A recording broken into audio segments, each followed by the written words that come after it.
Welcome to my channel Deccan family vlogs. ఈరోజు special ఏంటంటే mutton liver curry. నేను summer vacation కానీ మా అమ్మ వాళ్ళ ఇంటికి వచ్చాను. ఇంకా వెకేషనే ఉంటుంది కదండి పెళ్ళైన ఆడవాళ్ళకి. సో స్పెషల్స్ వండి పెడుతుంది కదా, అలాంటి స్పెషల్ అన్నమాట. ఈ మధ్య చికెన్ తినట్లేదు, అందుకని ఇలా ట్రై చేసాం. ఫస్ట్ అయితే రెసిపీ చూసేయండి and please like, share and subscribe మర్చిపోవద్దు.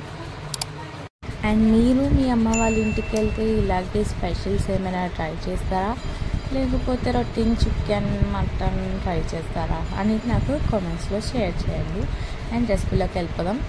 ఫస్ట్ లివర్ని మంచిగా 2-3 టైమ్స్ వాష్ చేసుకొని దాంట్లోనే కొంచెం పసుపు, అల్లం వెల్లుల్లి పేస్ట్ అండ్ దాని కర్రీకి సరిపడా కారం వేసుకొని మంచిగా మిక్స్ చేసుకొని పెట్టుకోవాలి.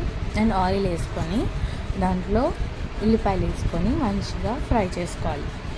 మంచిగా ఫ్రై చేసుకున్న తర్వాత అందులో ఒక బిర్యానీ ఆకు అండ్ ఒక చెక్క వేసుకొని మంచిగా ఫ్రై అవనివ్వాలి.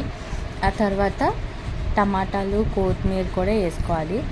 అండ్ టమాటాలు వేసే క్లిప్ మిస్ అయింది, ఐమ్ సారీ.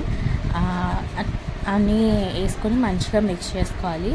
మిక్స్ చేసుకొని మూత పెట్టి కొంతసేపు అలా మగ్గించుకోవాలి. మగ్గిన తర్వాత మళ్ళీ అప్పుడప్పుడు కలుపుతూ ఉండాలి, అడుగంటకుండా ఉండడానికి. మంచిగా కలుపుకొని మూత పెట్టుకొని మగ్గించుకోవాలి కొంతసేపు.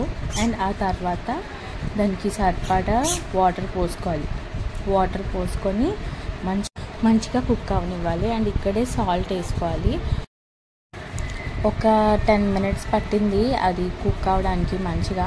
ఆ తర్వాత లాస్ట్లో మనం దించేసుకునే ముందు కొత్తిమీర వేసుకోవాలి.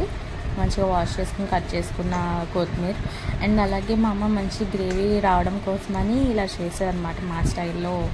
అంటే లైక్ ఒక్కొక్క స్టైల్ కదా కుకింగ్లో, అలా మా అమ్మ స్టైల్ అనమాట. గ్రేవీ థిక్గా రావడానికి గరం మసాలాలు అన్నీ ఇంట్లోనే ప్రిపేర్ చేసుకుంటుంది. అండ్ కొంచెం కొబ్బరి పొడి, ఈ రెండు కలిపి వేసుకోవాలి. అండ్ అంతే, ఒక 2 minutes కుక్ అవనిస్తే మంచి గ్రేవీ కర్రీ రెడీ అయిపోతుంది. మంచి వేడి వేడి రైస్తో ఆర్ బగారా రైస్తో అద్దరిపోతుంది కర్రీ. మీరు కూడా ట్రై చేయండి. Thank you for watching. You are my honey bun, sugar plum, pumpkin.